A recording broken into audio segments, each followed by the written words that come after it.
Reddy played hide and seek. Reddy the little fox loved playing hide and seek. Every time, he chose the same spot, behind the old oak tree in the middle of the clearing. He'd whisper to himself, 1, 2, 3, I'm hidden. Then curl up in a tight ball beside the big root. But lately, there was a problem. The other animals were finding Reddy first, every single time.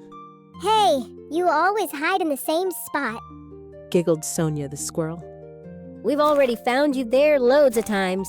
said Toppy the hedgehog. It's too easy now. Reddy scratched his nose.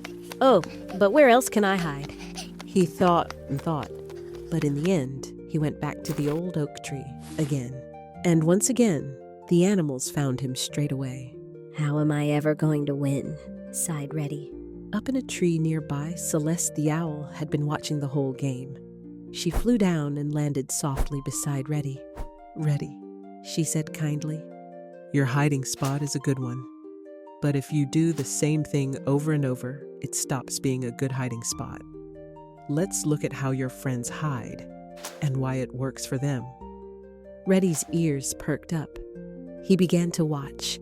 Timmy the rabbit hid in the tall grass, but each time he chose a different direction.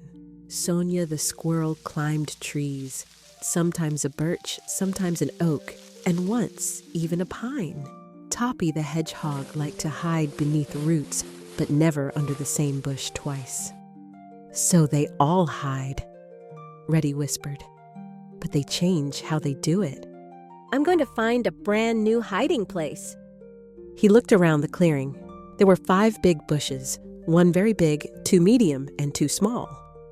Reddy crept into the biggest bush and tucked himself underneath. Where's Reddy? Called the animals. They looked under trees and behind logs, but no one found him. Here I am. Reddy shouted, leaping out with a grin. Now that's how you hide and win. From that day on, Reddy made himself a promise. If something didn't work after 2 tries, he'd always look for a third, new way to try. And most times, that's when things started working. My dear little reader, sometimes the way we always do things suddenly stops working. That's okay. It just means it's time to look around and try something new. So tell me, how do you usually draw pictures? Now, let's come up with a new way to draw.